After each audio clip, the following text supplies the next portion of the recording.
Well, tomorrow marks the 75th anniversary of KTLA. On January 22nd, 1947, the Bob Hope introduced our station to Los Angeles. Eric Spillman takes a look back and honors 3 newsmen who dedicated their lives to KTLA.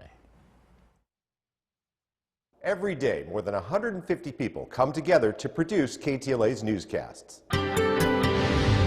From reporters to anchors, writers, producers, assignment desk editors, directors, photographers, stage crew, engineers, and graphics, it takes a village.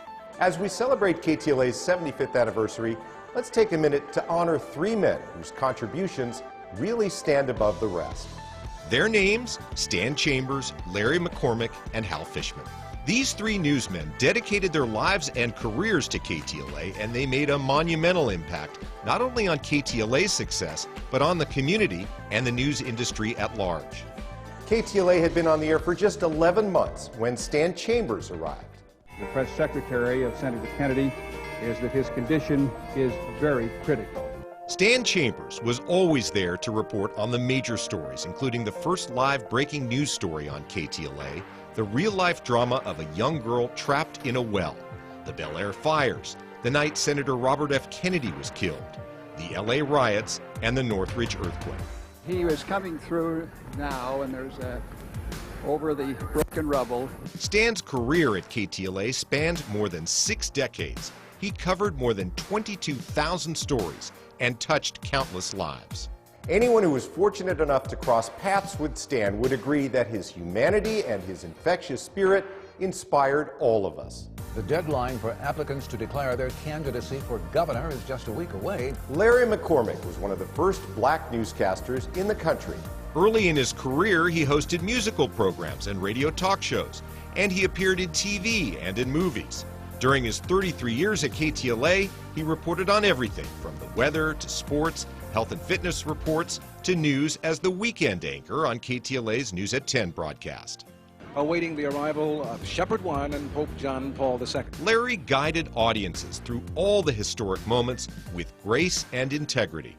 Larry devoted his life to his community, volunteering for so many nonprofit organizations. There is a special place for Larry McCormick not only here at KTLA, but in the entire broadcasting industry. Larry paved the way for future generations of black broadcasters. Reward money for the Los Angeles Strangler will total $140,000. In 1965, the owner of KTLA, Gene Autry, hired a man named Hal Fishman as news anchor. At the time, Hal was an assistant professor of political science at Cal State LA. O.J. Simpson surrendered to police tonight. Hal quickly became the face of KTLA. He reported on major stories like the Watts riots, the assassination of Robert F. Kennedy, the Sylmar and Northridge earthquakes, and the terrorist attack on September 11th.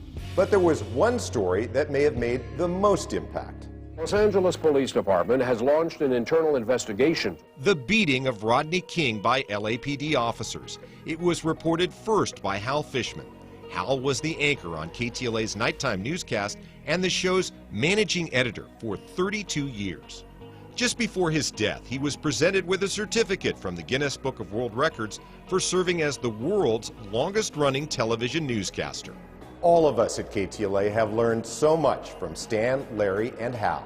Their legacies are a daily reminder for each of us to approach our work with tenacity, dedication, and integrity.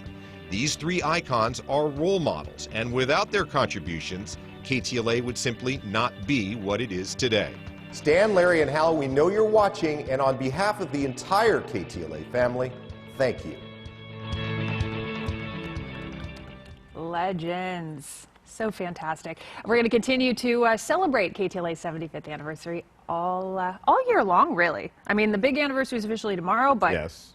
celebrate it all year. And then at 9:45, we have our game show. That's today. Trivia kind of deal. Yeah. Game show is an exaggeration. But we have a segment Yeah. where they're going to, here's the thing, they have the old schoolers versus the new schoolers. And even the new schoolers have been around, 10, 12, 15 years. The old schoolers have that 30-year mark.